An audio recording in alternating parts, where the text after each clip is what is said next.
Hello everyone, welcome to our channel Saransh Kartik classes. तो आज के इस बेहतरीन से लेक्चर के अंदर हम वेक्टर के टाइप्स को डिस्कस करने वाले हैं। और जैसे कि मैंने कहा था कि जो सेकंड लेक्चर जो आएगा, मैंने स्केलर वेक्टर का जो फर्स्ट पार्ट डाला था, उसके बाद जो ये सेकंड लेक्चर जो आएगा वो टाइप्स ऑफ वेक्टर पर आएगा। और देखिए आ गया है। आज हम इसमें वेक्टर के कितने टाइप्स होते हैं, क्या क्या प्रकार वेक्टर के हम पढ़ते हैं, जिससे हमें वेक्टर और ज्यादा क्लियर हो। यस, तो बहुत से टाइप्स हैं, उन टाइप्स को आज हम डिस्कस करेंगे, डिटेल में डिस्कस करेंगे, अच्छे से समझेंगे, है ना।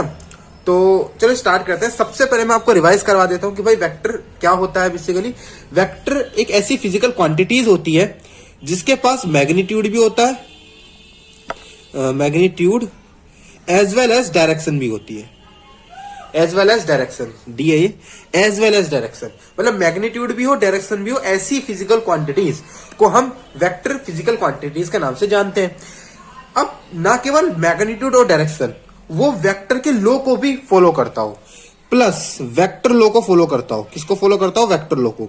तो हमने पहले क्लासेस में देख लिया था कि वेक्टर क्या होता है। आज हम टाइप्स देखेंगे, उसमें छोटा सा रिवाइज करवाया ताकि आपको दोबारा चीजें रिवाइज हो जाए। रही बात वेक्टर लॉ की, इससे नेक्स्ट लेक्चर में हम वेक्टर लॉ को ही डिस्कस करेंगे। ठीक है, एडिशन के, मल्टीप्लीकेशन के, तरह तरह के वेक्टर लॉ को डिस्कस करने वाले हैं। फिलहाल हम स्टार्ट करते हैं टाइप्स ऑफ वेक्टर पे। तो टाइप्स ऑफ वेक्टर में सबसे पहला जो प्रकार आता है वो है हमारे पास इक्वल वेक्टर। क्या है? Equal vector. ठीक है, wait 2 minute. Types of vector को समझाने से पहले मैं कुछ प्रॉपर्टीज आपके साथ डिस्कस करना चाहता हूं। शायद मैं लास्ट टाइम नहीं करी थी। एक छोटी सी प्रॉपर्टीज है, इसको समझना। देखो प्रॉपर्टीज क्या है, जो हमारे वेक्टर है ना, मतलब दो वेक्टर क्वांटिटीज लाइक, उन दो वेक्टर क्वांटिटीज को हम पैरेलली डिस्प्लेस कर सकते हैं। मतलब ये है कि मान लो मेरे पास कोई एक वेक्टर ए है, इसकी कुछ डायरेक्शन है इस डायरेक्शन में, मतलब इस साइड जा रहा है वो। एक हमारे पास कोई वेक्टर है, चलो इसे लेते हैं। ये वेक्टर को हम ऐसे नहीं कि हम उठा के ऐसे रख दें, गलत हो जाएगा, क्यों? डायरेक्शन चेंज कर दी हमने। मैग्नीट्यूड भले वही रखा, डायरेक्शन चेंज कर दी।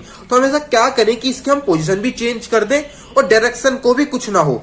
तो सिंपल सी बात है, इसको पैरेलली उठाओ। यानी अगर वो ऐसे रखा है, वेट अ सेकंड, मान लो ये वेक्टर ऐसे रखा है, तो इसको हम ऐसे उठा दें, डायरेक्शन तो अभी उसी डायरेक्शन में है, मतलब हम इसको पैरेलली डिस्प्लेस कर सकते हैं। तो यही प्रॉपर्टी है फर्स्ट, कि हम किसी भी वेक्टर क्वांटिटी को पैरेलल डिस्प्लेस कर सकते हैं, लेकिन उसको चेंज नहीं करना, ना तो उसके मैग्नीट्यूड में कमी करनी है, ना ही उसकी डायरेक्शन को चेंज करना है, पैरेलली डिस्प्लेस कर सकते हैं। दूसरी प्रॉपर्टी ये है कि जो दो इक्वल वेक्टर्स होते हैं वो हमेशा पैरेलल होते हैं। अभी समझेंगे इक्वल वेक्टर्स क्या होते हैं। और जो पैरेलल वेक्टर्स है, जरूरी नहीं वो इक्वल हो या ना हो।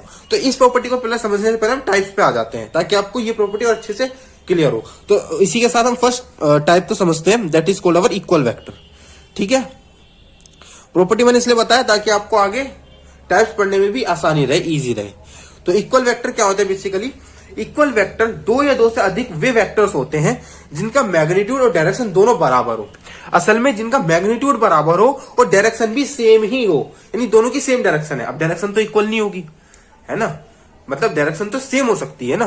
तो ऐसे वेक्टर जिनकी डायरेक्शन सेम हो और मैग्नीट्यूड इक्वल हो, ऐसे वेक्टर्स को हम इक्वल वेक्टर कहते हैं। जैसे मैंने एक कोई वेक्टर लिया लाइक दिस, तो इसमें ये जो लेंथ है ये हमें बता रहा है इसका मैग्नीट्यूड, और ये एरो जो है ये हमें बता रहा है इसकी डायरेक्शन को।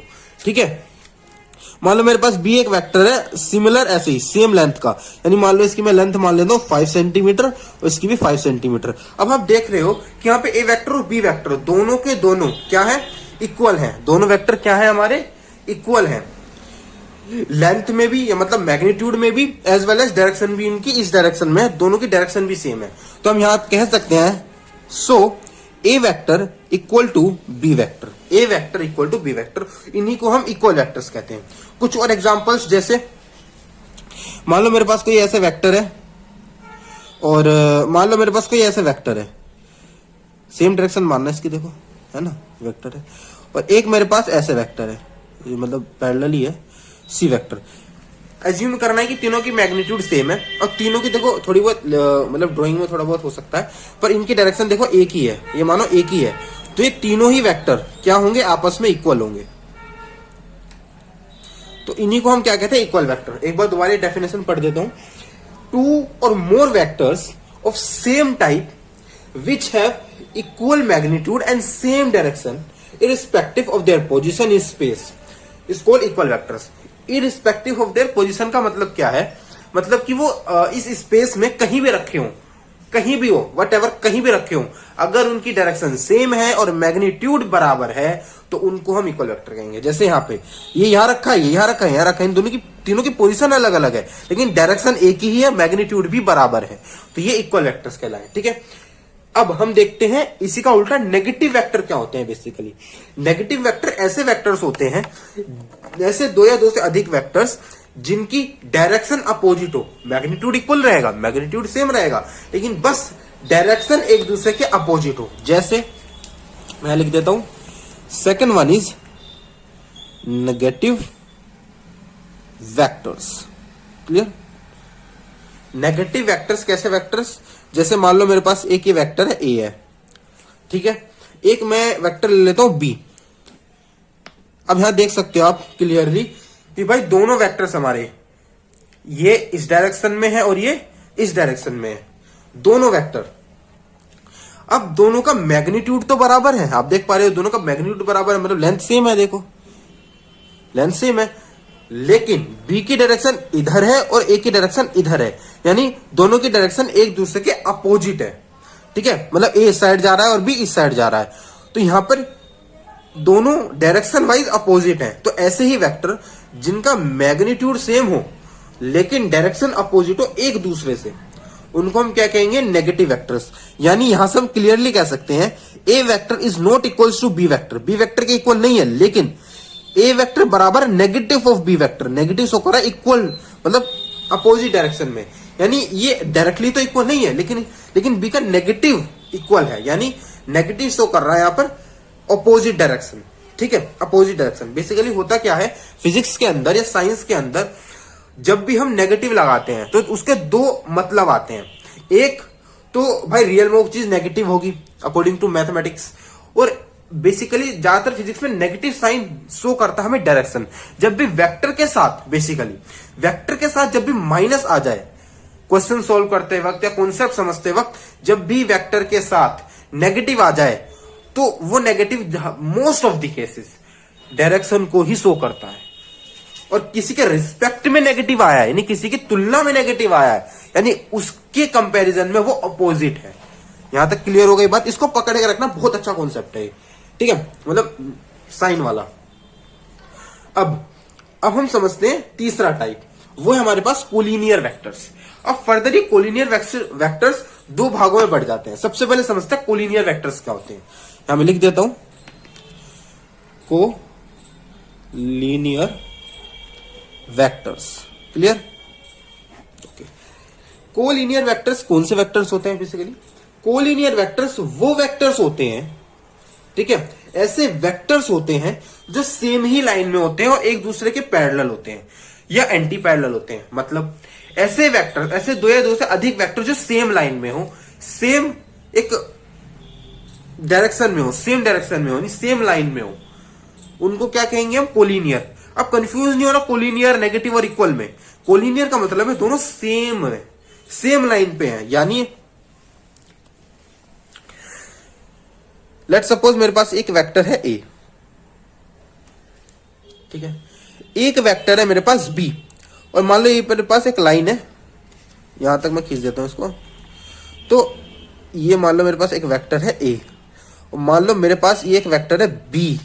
तो ये दोनों वेक्टर्स कोलिनियर वेक्टर्स हैं क्योंकि दोनों एक ही लाइन पर हैं। दूसरी कहानी, कभी कभी आपको ऐसे भी देखने को मिल सकता है, मान लो ये एक वेक्टर है और ये एक वेक्टर बी है। अब ये दोनों वेक्टर भी कोलिनियर है। मैंने अभी फर्स्ट प्रॉपर्टी क्या बताई थी कि भाई हम वेक्टर्स को पैरेलली डिस्प्लेस कर सकते हैं, पैरेलली उसकी पोजीशन को चेंज कर सकते हैं। मान लो ये मेरा बी वेक्टर है, मुझे इसको पैरेलली डिस्प्लेस करना है, मैं ए तक ए के पास ले जाऊंगा। अब ये ए और बी अब फर्दर एक ही लाइन में हो गए क्योंकि मैं बी को पैरेलली डिस्प्लेस कर सकता हूं। तो मैं यहां ले गया, यहां आ गया हमारा, लेट्स सपोज मैंने यहां इसको ले गया, ये मेरे देखो बी वेक्टर इधर आ गया, जो बड़ा है ना इसे, ठीक है। तो ये कोलिनियर वेक्टर्स हैं, यानी पैरेलल वेक्टर्स जो होते हैं बेसिकली एक दूसरे के पैरेलल होते हैं, वही कोलिनियर होते हैं, ठीक है। लेकिन ये इक्वल नहीं है, आप यहां देख पा रहे हो ये दोनों वेक्टर इक्वल नहीं है, सॉरी ये दोनों वेक्टर इक्वल नहीं है। क्यों? क्योंकि इनका डायरेक्शन तो सेम है, नो डाउट, लेकिन इनका मैग्नीट्यूड बराबर नहीं है, तो ये इक्वल नहीं है, नेगेटिव भी नहीं है, क्योंकि डायरेक्शन दोनों की सेम डायरेक्शन में। यस, कोलिनियर वेक्टर्स हुई तो एक दूसरे के पैरेलल हुई या तो सेम लाइन में हो। इसी के बिहाफ पर कोलिनियर वेक्टर्स को दो भागों में बांट देते हैं। कितने भागों में बांट देते हैं? दो भागों में। चलो अब देखते हैं वो दो भाग। जो टू टाइप्स होते हैं कोलिनियर वेक्टर्स के, वो होते हैं, एक होता है पैरेलल कोलिनियर वेक्टर्स और एक होता है एंटी पैरेलल कोलिनियर वेक्टर्स। ठीक है, अब पैरेलल क्या होते हैं और एंटी पैरेलल क्या होता है? बेसिकली जब दो वेक्टर्स, लेट्स सपोज मैंने एक वेक्टर लिया ए, ओके, ये मैंने एक वेक्टर लिया ए और एक और वेक्टर लिया मैंने बी, ये मैटर नहीं करता कि ये दोनों के दोनों वेक्टर्स मतलब इक्वल है या नेगेटिव है, सॉरी इक्वल है या नहीं है। अगर ये सेम डायरेक्शन में है, यानी अगर इन दोनों की डायरेक्शन सेम है, तो ये दोनों वेक्टर्स क्या कहलाए जाएंगे? Parallel collinear vectors. अब कोलिनियर वेक्टर्स का क्या समझाया था? ऐसे वेक्टर जो एक लाइन में हो, राइट। अब हमें पता है ये प्रॉपर्टी है वेक्टर की कि मान लो अगर ये वेक्टर, इसको हम पैरेलली डिस्प्लेस कर सकते हैं। मैंने यहाँ पे इसको ऐसे पैरेलली डिस्प्लेस कर दिया और एक ऊपर लाकर रख दिया। अब एक ऊपर मैं इजिली रख सकता हूँ विदाउट चेंजिंग एनी डायरेक्शन, तो डायरेक्शन भी चेंज नहीं हुई, इजिली वो उसके ऊपर डिस्प्लेस हो गया पैरेलली और एक लाइन में हो गया, तो कोलिनियर भी हो गया, as well as same direction में है तो पैरेलल वेक्टर्स भी हो गया। ठीक है, अब एक होते हैं एंटी पैरेलल। एंटी पैरेलल कौन से होते हैं? मान लो मेरे पास सेम वेक्टर्स है, वेक्टर ए और वेक्टर बी, अगर ये दोनों वेक्टर इक्वल मैग्नीट्यूड के हो या ना हो मैटर नहीं करता, अगर ये दोनों अपोजिट डायरेक्शंस में है, यानी according to our system coordinate chart भी ले सकते हैं हम कि ये ईस्ट होता है, ये वेस्ट होता है, नॉर्थ होता है, साउथ होता है, तो एक बी वेक्टर हमारा वेस्ट डायरेक्शन में और ए ईस्ट डायरेक्शन में, यानी दोनों की डायरेक्शन एक दूसरे के अपोजिट है। अगर दो वेक्टर्स पैरेलल हैं पर अपोजिट डायरेक्शन में है, two or more collinear vectors acting in opposite directions are called anti parallel vectors, और एज वेल एज इनको अनलाइक वेक्टर के नाम से भी जाना जाता है। कौन से वेक्टर? Unlike vectors. ठीक है, अनलाइक वेक्टर के नाम से भी इनको जाना जाता है और पैरेलल वेक्टर्स को लाइक वेक्टर के नाम से भी जाना जाता है। क्लियर? अनलाइक वेक्टर्स और लाइक वेक्टर के नाम से जाना जाता है। आई होप क्लियर हुआ होगा। तो ये दो अलग अलग टाइप्स है कोलिनियर और कोलिनियर वेक्टर्स के। तो लेकिन एक चीज याद रखना, ये जो दो वेक्टर्स हैं, कॉन्सेप्ट ये पकड़ के रखना कोलिनियर का कि भाई ये एक लाइन में होते हैं, सेम लाइन में होते हैं।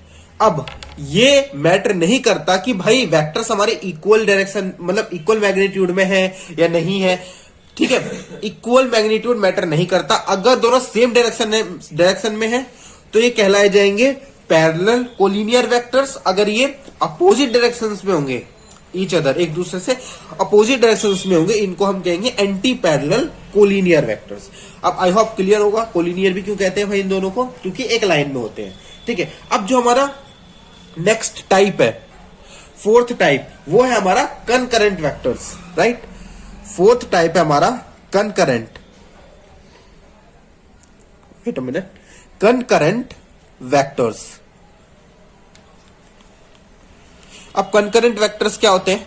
कनकरेंट वेक्टर बेसिकली वो वेक्टर्स होते हैं जो जिनका एक्शन जो हो एक लाइन पे हो, यानी मैं एक बार डेफिनेशन पढ़ना चाहूंगा, two or more vectors whose line of action intersect at a point. मतलब समझो, मेरे पास दो वेक्टर्स है, लेट सपोज ए कोई वेक्टर है ऐसे, इसका कुछ मैग्नीट्यूड है और इस डायरेक्शन में उसकी कोई डायरेक्शन है। मान लो ये कोई वेक्टर है बी नाम से, बेचारा ऐसे आ रहा है, ए वेक्टर है सी जो कुछ इस टाइप से है। अगर मैं देखूं इनकी ये कहां तक जा सकते हैं, मैक्सिमम ऐसे चले गए, ऐसे चले गए, ऐसे चले गए, वो पॉइंट थोड़ा बहुत ऊपर नीचे है, पर वो पॉइंट जहां पर तीनों का लाइन ऑफ एक्शन सेम है, यानी एट द एंड अगर ये दोनों चलेंगे, तीनों एक साथ चलेंगे, तो उस पॉइंट पर आके मिल जाएंगे इनके हेड। तो जहां यानी जिस लाइन ऑफ एक्शन, जिस पॉइंट पर जाके तीनों का असर है, तीनों इंटरसेक्ट कर रहे हैं, 3 हो, 4 हो, 8 हो, 10 हो, 12 हो, 100 हो, 150 हो, अगर सभी वेक्टर एक साथ आके एक पर्टिकुलर पॉइंट पर इंटरसेक्ट कर रहे हो तो उनको कहेंगे हम कनकरेंट वेक्टर। बट एक चीज को याद रखना, क्या जरूरी नहीं है कि सारे वेक्टर अगर ऐसे हैं तो आकर इंटरसेक्ट ही करेंगे, जरूरी नहीं इंटरसेक्ट करें, लेकिन इनका बिहेवियर कुछ टाइप का होता है कि मान लो अगर इन्हें चलाएं तो ये इंटरसेक्ट कर जाएंगे। समझे मेरी बात? तो it is not necessary for all or any of the vector to be in contact at a common point, यानी जरूरी नहीं है कि कॉन्टेक्ट में आए ही, मतलब इंटरसेक्ट करें ही, पर इनका लाइन ऑफ एक्शन जो है, यानी इनकी बिहेवियर ही ऐसा लगता है कि मान लो अगर हम इन्हें चलाते हैं तो ये इंटरसेक्ट करेंगे, यानी इस पॉइंट पर फ्यूचर में कभी इंटरसेक्ट करेंगे, लेकिन जरूरी इसका मतलब ये नहीं कि मतलब करने ही जा रहे हैं, नहीं करेंगे। तो अगर इनका कुछ ऐसा बिहेवियर है तो उन सबको कहेंगे हम कंकरेंट वेक्टर्स। क्लियर हो गई बात? ओके, आई होप आपको एक प्यारा सा कॉन्सेप्ट समझ आया होगा।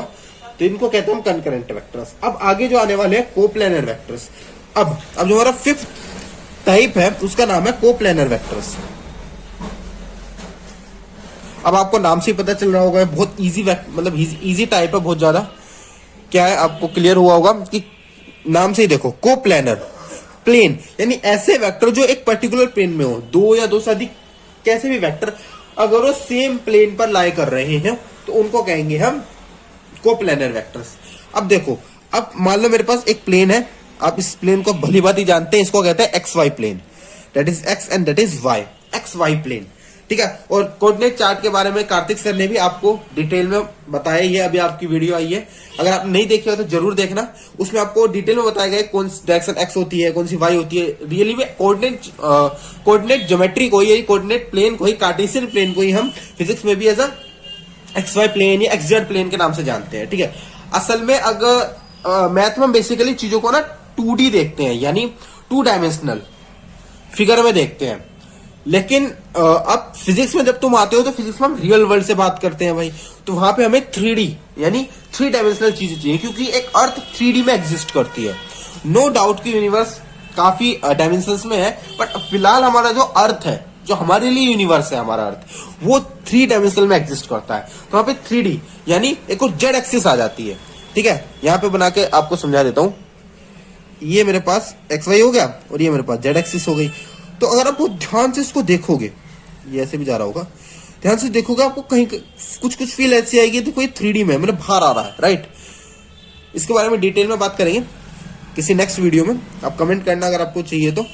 फिलहाल इस पे आ जाते हैं कोप्लेनर वेक्टर्स क्या होते हैं। ऐसे वेक्टर जो कि एक ही प्लेन में हो, यानी ये एक्स वाई प्लेन है, मान लो मेरे पास कोई ए वेक्टर ये है, कोई ए बी वेक्टर ये है, ये मेरा कोई सी वेक्टर है। मैटर नहीं करता कि भाई ये सारे किस डायरेक्शन में है, क्या मैग्नीट्यूड है, नहीं, अगर ये एक प्लेन पर लाई कर रहे हैं, सेम प्लेन पे है, तो उनको कोप्लेनर वेक्टर कहेंगे। कुछ वेक्टर ऐसे हो जाएंगे भाई ये इस टाइप से, ठीक है। मान लो एक वेक्टर मेरा ऐसे जा रहा है, एक वेक्टर मेरा ऐसे जा रहा है, तो ये दोनों वेक्टर्स कोप्लेनर नहीं कहलाएंगे। क्यों भाई? क्योंकि ये नो डाउट दोनों एक्स वाई प्लेन पे है, लेकिन ये प्लेन इसमें एक्स नेगेटिव डायरेक्शन में है और यहां पर पॉजिटिव डायरेक्शन में, ठीक है। तो ये नहीं कहलाए जाएंगे कोप्लेनर। कोप्लेनर वही जो सेम प्लेन पर हो, सेम प्लेन पर X Y, negative X Y, positive X Y, समझ गए आप, उसको कहेंगे हम कोप्लेनर वेक्टर्स। और मान लो कभी हमारे पास कोई दो वेक्टर्स हैं, तो दो वेक्टर्स, कोई भी दो वेक्टर्स हमेशा कोप्लेनर कहलाए जाएंगे। क्यों? क्योंकि भाई कोई से भी प्लेन में दो वेक्टर खींच दे हमने, वहां कोऑर्डिनेट चार्ट कहीं भी बनाएंगे हम, लो भाई उन्हें एक प्लेन में ला देंगे। लेकिन तीन है, तीन को हम ऐसे प्रिडिक्ट नहीं कर सकते कौन से प्लेन में है। तो दो वेक्टर्स हमेशा प्लेन पे होंगे, लेकिन अगर कोई तीसरा चौथा अगर कोई आ जाए, यानी 4 या 5 हो, तो उनको हम प्रिडिक्ट नहीं कर सकते एक प्लेन में है या दूसरे में, नहीं, अलग अलग प्लेन्स में भी वो हो सकते हैं, ठीक है। अब जो नेक्स्ट टाइप आने वाला है हमारे पास को इनिशियल और को टर्मिनस, दो अलग अलग टाइप है, बहुत छोटे टाइप है, बहुत इजी टाइप है, ठीक है, बहुत छोटे टाइप। चलो नेक्स्ट जो टाइप है हमारे पास वो है को इनिशियल, ठीक है। को इनिशियल वेक्टर, को इनिशियल वेक्टर क्या होते हैं बेसिकली?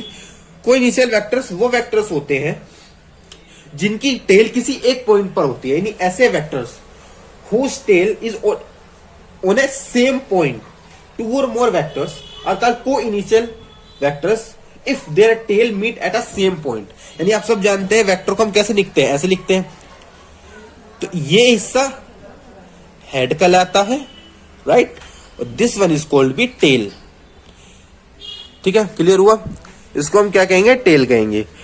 तो ऐसे वेक्टर्स जिनकी टेल एक ही पॉइंट पर हो, यानी मेरे पास 2-3 वेक्टर्स है, मान लो ये एक वेक्टर है, ये एक वेक्टर है, एक वेक्टर, ध्यान से देखो सब एक ही पॉइंट से ओरिजिनेट हुए हैं, इस सबकी टेल एक ही पॉइंट है, पॉइंट पे एग्जिस्ट करती है, तो इन सभी को हम क्या कहेंगे? को इनिशियल वेक्टर्स। अब जो लास्ट है, इजी टाइप है ये, फिर आता है हमारे पास को टर्मिनस वेक्टर। को टर्मिनस वेक्टर्स, कोटर्मिनस वेक्टर्स वो वेक्टर्स कहलाते हैं सॉरी, जिनकी हेड सेम पॉइंट पर आ जाए। सिंपल है भाई, कोई इनिशियल यानी ओरिजिनेट होना, तो ऐसे याद कर सकते हो, इनिशियली ओरिजिनेट होना यानी उनकी टेल एक ही पॉइंट पर है। को टर्मिनस यानी एंड एक पॉइंट पर हो रहे हैं, एंड मतलब हेड से एंड हो रहे हैं भाई। तो सिंपल सी बात है, ऐसे दो या दो से अधिक वेक्टर्स जिनकी हेड एक ही पॉइंट पर लाई करे उनको कहेंगे हम को टर्मिनस वेक्टर्स। सिंपली मान लो कोई वेक्टर ए है, ये मान लो बी है, ये सी है, ये डी है, मान लो ए बी सी और डी, ये सब एक ही पॉइंट पर है भाई, राइट, एक ही पॉइंट पर एग्जिस्ट करते हैं। इन सबको कहेंगे को टर्मिनस वेक्टर्स। क्या कहेंगे भाई? को टर्मिनस वेक्टर्स। ठीक है, क्लियर हुआ? आई होप आपको ये सारे टाइप्स क्लियर हुए होंगे। छोटा सा नोट पॉइंट सुनिएगा, को इनिशियल वेक्टर्स एंड को terminus vectors are concurrent vectors but is not completely true. यानी सिंपल सी बात यह है कि हर कंकरेंट वेक्टर्स जो होते हैं, यानी सारे जो कंकरेंट वेक्टर्स जो होते हैं, कंकरेंट कौन से होते हैं भाई? कंकरेंट वेक्टर अभी आपको बताया, कंकरेंट वेक्टर यानी जो एक सेम लाइन पर आके मीट कर रहे हो। तो भाई जो को टर्मिनस वेक्टर है, को टर्मिनस भी तो आगे एक ही पॉइंट मीट कर रहा है, क्योंकि हेड सब की एक पॉइंट है और एक पॉइंट से ओरिजिनेट हो रहे हैं, यानी उनका इनिशियल पॉइंट भी वही है। तो कंकरेंट क्या कहता था भाई? लाइन ऑफ एक्शन किसी एक पॉइंट पर, यानी ऐसा लगता है कि सारे एक पॉइंट पर आके इंटरसेक्ट कर रहे हैं। तो इसका मतलब सीधी बात यह है कि भाई सारे को इनिशियल वेक्टर तो को टर्मिनस वेक्टर को कंकरेंट वेक्टर कहते हैं, लेकिन सब कंकरेंट वेक्टर को हम को इनिशियल को टर्मिनस नहीं कह सकते। ये बहुत इंपॉर्टेंट बात है, ठीक है, इसको याद रखना। यही टाइप से अब बस इसका एक लास्ट टाइप बचा है जिसका नाम है यूनिट वेक्टर। अब यूनिट वेक्टर खुद में बहुत बड़ा टॉपिक है और मैं चाहता हूं कि उस टॉपिक को मैं अलग वीडियो में समझाऊं, डिटेल में समझाऊं, क्योंकि उसके ऊपर बहुत सारे कॉन्सेप्ट हैं और आई कैप जे कैप बहुत कुछ आ जाता है उसमें, और वही मेन मतलब जान है वेक्टर की, है ना।